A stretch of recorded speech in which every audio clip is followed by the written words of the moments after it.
Olá, tudo bom? Meu nome é Camila Eduarda Matheus Batista, da turma do 2º M1. Hoje irei explicar sobre as escolas literárias do realismo e naturalismo. Conceito: o realismo e o naturalismo são escolas literárias que surgiram na Europa em meados do século XIX. Seu conceito geral pode ser resumido como a representação realista da sociedade que se contrapôs ao estilo anterior, o romantismo. O marco inicial do realismo originou-se por meio da publicação da obra Madame Bovary em 1857, do autor Gustave Flaubert, enquanto o naturalismo teve início em 1867, com a emissão do romance de Émile Zola chamado de Thérèse Raquin. Vale lembrar que o naturalismo é uma tendência radicalizada do realismo, que condiciona o homem ao meio ambiente que o cerca. Para um escritor naturalista, o homem submete-se às forças biológicas ou sociais e age de acordo com elas.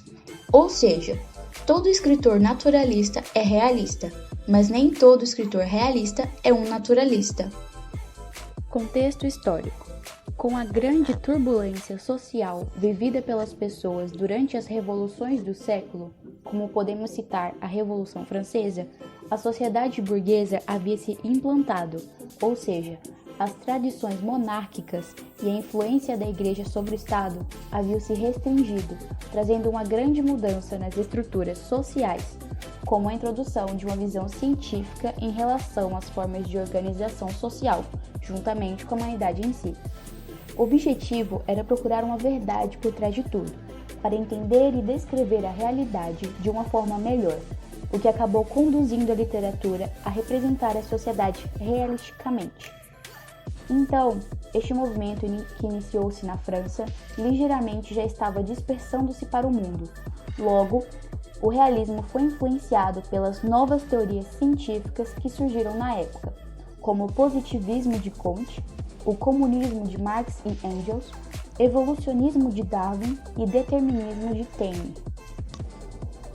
Principais características. Características do realismo. Sua linguagem era direta, objetiva e descritiva. Seu ritmo era lento, com foco na construção da realidade social, ou seja, a ambientação. O determinismo social era muito presente, no qual o homem é fruto do meio. Seus personagens eram comuns e cotidianos, mas construídos com profundidade. A crítica à sociedade burguesa também era muito presente. Características do naturalismo. Sua linguagem era simples, impessoal, clara e detalhista. O foco era nas características animais e sexuais dos seres humanos, onde o determinismo social e biológico era presente, no qual o ser humano também é fruto da evolução. Seus personagens eram construídos com ênfase nos aspectos psicológicos, sendo a presença da patologia, e suas obras eram socialmente engajadas. Então, o realismo lidava com assuntos que descreviam o cotidiano das pessoas comuns, sendo uma espécie de relato dos acontecimentos cotidianos das classes média e baixas da sociedade. Por outro lado, o naturalismo se concentrava em tópicos mais sombrios, que envolviam a vida do homem comum. Outra grande diferença é que o realismo usa personagens realistas para fazer críticas à sociedade burguesa. Já o naturalismo usa patologia, ou seja, estudos das alterações, de seus personagens para analisar a natureza humana e a sociedade como um todo. Principais obras e seus autores. No realismo português, nós temos a obra O Primo Basílio de Eça, de Queiroz. Já no realismo brasileiro, nós temos Memórias Póstumas de Brás Cubas, obra que deu o marco inicial do realismo no Brasil. Dom Casmurro e Quincas Borda, de Machado de Assis. Já no naturalismo brasileiro, nós podemos citar O Cortiço, O Mulato, A Casa de Pensão, escritas por Aloísio de Azevedo. Vale lembrar que foram obras deste autor que marcaram o início do naturalismo no Brasil. E A Normalista, de 1893, de Adolfo Ferreira Caminha. Importante: o realismo é um movimento literário responsável por caracterizar a vida real, juntamente com análises comportamentais e psicológicas, que eram baseadas no homem como produto do meio onde ele vive. O naturalismo é a consequência do realismo, influenciada pelas teorias científicas, sendo basicamente como uma ramificação, contendo análises do ser humano juntamente com suas fraquezas. Tá, mas o que elas têm em comum?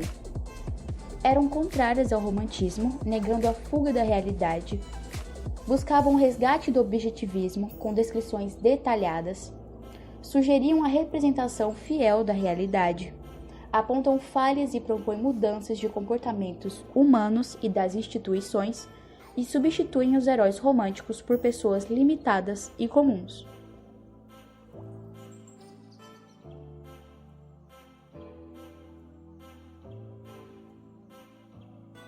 Então, espero que vocês tenham gostado do vídeo.